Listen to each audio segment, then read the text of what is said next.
They say the silence of a soldier is a warning, but the silence of a husband is a funeral. I just hadn't decided whose burial it was going to be yet. Sitting across from Elena at the Copper Terrace in Dilworth, I watched her thumb through her phone like it held the secrets to the universe.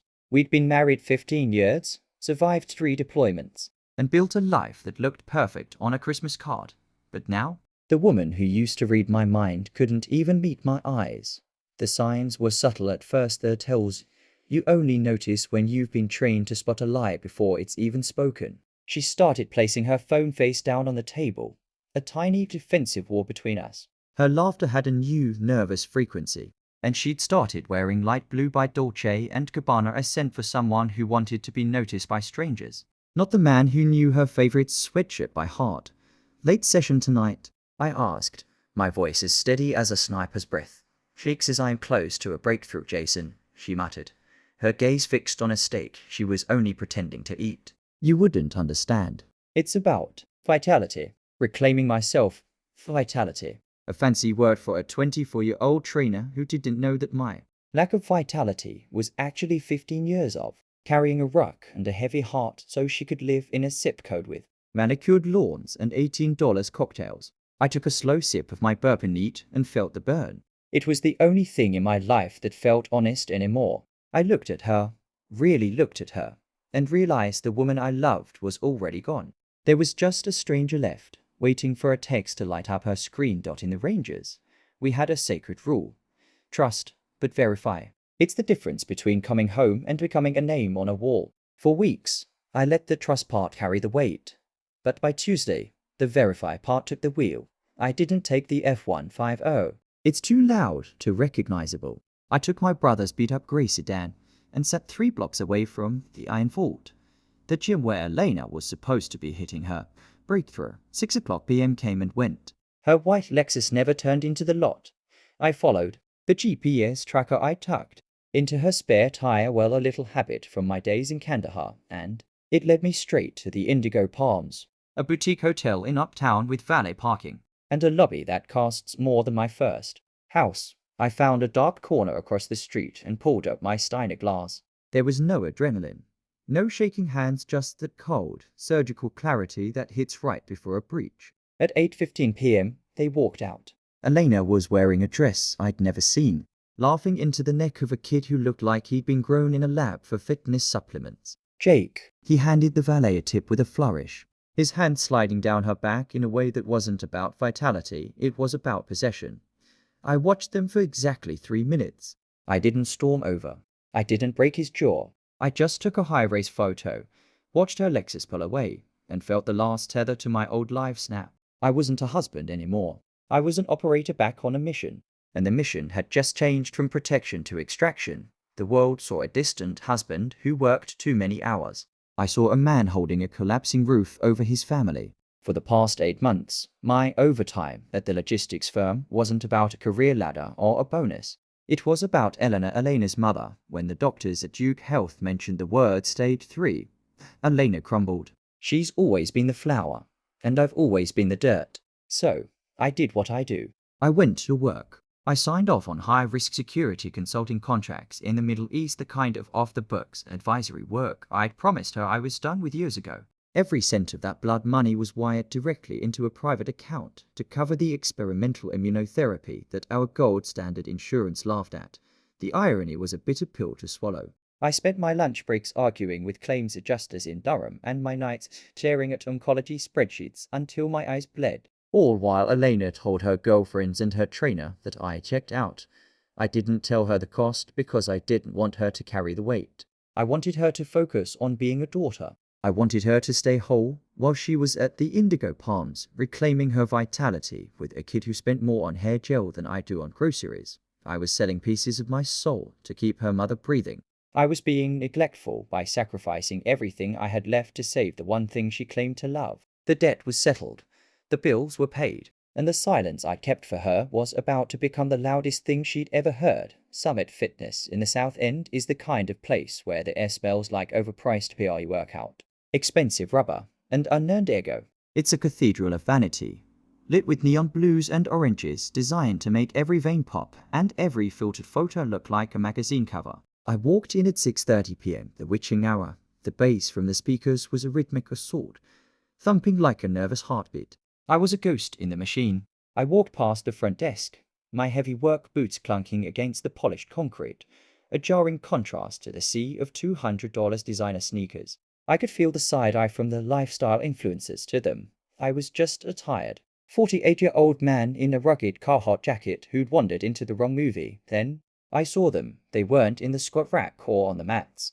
They were tucked away in the corner by the heavy bags, supposed to be cool-down stretching, but there was no stretching. Jake was leaning in, his hand resting on the small of her back, his lips inches from her ear. Elena was looking up at him with a flush that didn't come from cardio. It was that private, weighted whisper, the kind that belongs in a bedroom, not a public gym. I stood there for a heartbeat, just watching the intimacy I was supposedly too old to provide. They were so wrapped up in their own reflection that they didn't even notice the storm that had just walked through the front door. I wasn't there to work out. I was there to perform an audit on a debt that was about to be called in. Walk away before I embarrass you, old man. The words cut through the gym's base like a jagged blade. Jake stepped away from Elena, his chest puffed out, chin tilted just high enough to look down at me. He wasn't just talking to me. He was performing for the Summit Fitness crowd. I saw the peripheral movement, the college kids pausing their sets, the girls on the ellipticals turning their heads, the subtle glow of iPhones being raised. He wanted a viral moment. The young lion emasculating the silverback. Jason, please, just go. Elena hissed, her face a frantic mask of shame. She wasn't worried about my feelings. She was terrified her two worlds were colliding in a way that ruined the aesthetic of her new life. I didn't answer. I didn't even look at her. I walked over to a weight bench, my movements heavy and deliberate, and sat down. My heart rate sat at a cool, rhythmic 60. I started untying my work boots. The leather was worn, caked with the red clay of a job site, honest dirt in a room full of synthetic sweat. Did you hear me, grandpas? Jake barked, emboldened by my silence. He stepped into my personal space, radiating that smug confidence of a man who's never had his jaw tested by anything but a protein shake. Elena told me you've gone soft, that you're just stagnant. Why don't you head home, crack a beer, and leave the heavy lifting to someone who can actually handle it? He thought my silence was hesitation. He thought my slow movements were stiffness. He didn't realize that in the Rangers, we were taught that the loudest man in the room is usually the most vulnerable. I pulled my boots off, set them neatly by the bench, and stood up in my socks. I felt the cool floor beneath me and a familiar, icy focus settling behind my eyes. I wasn't preparing for a workout. I was preparing for a demolition. Jake didn't wait for an invitation. He lunged a wild, telegraphed haymaker that had amateur written all over it. He put all 200 pounds of his gym-built muscle into it, aiming for the jaw of the old man who dared to stay silent.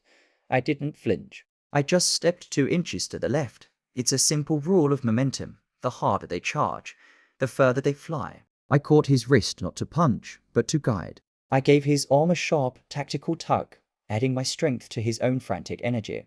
He went sailing past me, his expensive sneakers skidding on the polished floor before he crashed into a rack of chrome dumbbells. The sound was deafening, a chaotic symphony of clanging metal that silenced the entire gym. Lucky dodge. He spat, scrambling up, his face now a shade of purple that matched the neon lights. He charged again, this time low, trying for a tackle he'd probably seen on a UFC highlight reel. I didn't meet him head on. I dropped my center of gravity, pivoted on my heel, and used a simple open palm parry against his shoulder. He overshot me again, his own speed turning him into a human wrecking ball as he plowed face first into a rowing machine. He hit the padded seat with a sickening thud and slid to the floor, his perfect hair finally out of place, a thin trail of blood blooming from his lip. You're telegraphing. Son, I said, my voice conversational, almost bored. You're leaning forward before you move. You're fighting the air, not me. The crowd was dead silent now, their phones capturing a reality Jake hadn't rehearsed. He looked up at me, the arrogance in his eyes replaced by a flickering, primal fear. He realized then what every bully eventually learns. There is a massive difference between looking like a warrior in a mirror and meeting one on the floor. Jake was shaking, his breath coming in ragged gasps as he clung to the rowing machine for support. Their alpha was gone. In his place was a confused kid bleeding on a designer floor. I didn't give him time to recover. I pulled my phone from my pocket, but I didn't look at the camera.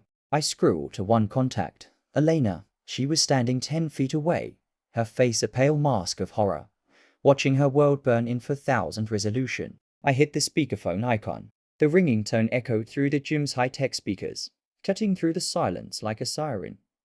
Jason. Her voice came through the line, tiny but crystal clear. She didn't realize she was talking to a room full of 40 people. Jason, what is going on? Why are you doing this? I'm just leaving. Let me just come home and we can talk. I'm at Summit Fitness, Elena, I said, my eyes locked on Jake's. I'm standing here with your vitality coach.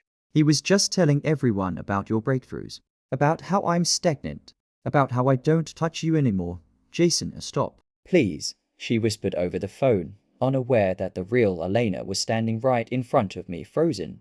It's not what you think. Jake is just. He's a friend. He's been helping me through your distance. The distance? I asked, a cold smile tugging at the corner of my mouth. You mean the distance I put between us while I was in the Middle East last month? The distance I created by working 80-hour weeks to pay for your mother's treatments at Duke?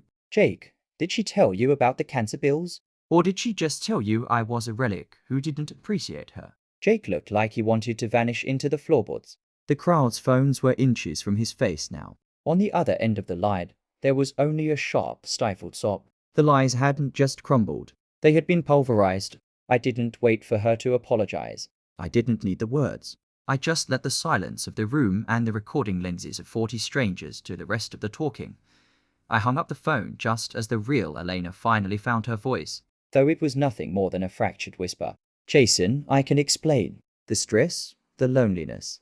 Save it, Elena. I cut her off, my voice as cold as a Carolina winter. You thought I was stagnant because I wasn't preening in front of a mirror. You mistook my silence for ignorance. That was your first tactical error. I took a step toward her, and she instinctively recoiled, her back hitting the cold glass of the gym's trophy case. While you were exploring vitality in a boutique hotel in Uptown, I was doing a little exploring of my own. I hired a specialist, a guy I knew from the service. He doesn't just take photos. He recovers deleted data. Every text, every workout schedule, every dirty little secret is already on a server my lawyer owns. Her eyes went wide, darting toward the exits as if she could run away from the truth. The house in Lake Norman? I continued, my tone conversational. It's in my name. Always has been. The joint accounts, I closed them yesterday. Legally, of course. I left you exactly what you contributed. Nothing. You wanted a life without the old man dragging you down. Congratulations. You've got it. But you're starting from scratch. I looked over at Jake, who was still trying to wipe the blood from his chin with a branded gym towel. And you, son. Check your contract. Summit Fitness has a moral turpitude clause for trainers who involve themselves with clients. The manager is standing right there by the front desk, and he's been watching the whole show. I'd start updating your resume. Though I hear the supplement store in the mall is hiring, I wasn't just watching her cheat for months. I was building a cage. Elena stood there, surrounded by the wreckage of her affair and 40 strangers who now knew her as a punchline. Finally realizing that the old man hadn't been asleep. He'd been entrenched. I didn't have to do another thing. The internet took care of the rest. By the time I reached my track, the first video had already hit the Charlotte Stories Instagram page. Within 2 hours, it was on Reddit. Jake or Tyler, or whatever name he's using now, didn't just lose his job. He became a digital ghost. The alpha trainer who got dismantled by a 48-year-old in work boots became a global meme for finding out after messing around. Every gym in the Carolinas blacklisted him before sunrise. Last I heard, he'd moved back in with his parents in Greensboro, working the night shift at a warehouse where the only thing he has to train is a forklift for Elena. The fallout was a different kind of slow burn. In a town like ours, where everyone knows everyone at the country club and the local bistro, news travels faster than a fever. The perfect wife who cheated on the man funding her mother's life-saving care wasn't exactly a role people wanted to associate with. Her friends vanished like smoke. She tried to fight the divorce, tried to claim emotional distress. But my lawyer just dropped the file, the photos from the Indigo palms, the texts, the financial trail. The judge, a vet himself, didn't even look at her. She ended up in a cramped apartment in a part of town she used to make fun of. Her Lexus replaced by a used sedan, and her vitality replaced by the cold reality of a life built on sand. She didn't just lose a husband. She lost the armor I'd spent 15 years building for her. Justice wasn't a hammer. It was a mirror. And she finally had to look at what was staring back 6 months later. The only bass I hear is the low hum of the wind moving through the hemlocks. I'm sitting on the porch of a small cabin near Asheville, watching the sun dip behind the Blue Ridge Mountains, painting the sky in shades of bruised purple and gold. My coffee is hot. My phone is silent. And for the first time in a decade, my shoulders don't feel like they're bracing for an impact. People ask me if I'm bitter. I'm not. Bitter is a poison you drink hoping the other person dies. I'm just settled. Elena's mother, finished her last round of treatment 3 weeks ago. She's in remission. I still pay the bills. Not because I have to, and certainly not for Elena, but because I'm a man of my word, and cancer doesn't care about divorce papers. That's what true strength looks like. It's not the vanity of a peaked bicep or the roar of a public confrontation. It's the quiet, heavy lifting that happens when no one is watching, and there are no cameras to record it. I look at my hands, calloused, aged, and steady. They've held a rifle. They've held a marriage together. And now they hold a simple book on a quiet evening. I learned a long time ago that you can't force the truth to come out any faster than it wants to. You just have to be patient enough to let people show you exactly who they are. Jake wanted to be a legend. He became a cautionary tale. Elena wanted vitality. She found a void. And me, I found the one thing money and muscles can't buy: peace. The old man is doing just fine. Better than fine, actually. Because at the end of the day, character isn't what you project in a gym mirror, it's what's left standing when the lights go out and the audience goes home. Thanks for watching. Don't forget to subscribe and hit the like button. What do you think about this story? Let me know in the comments.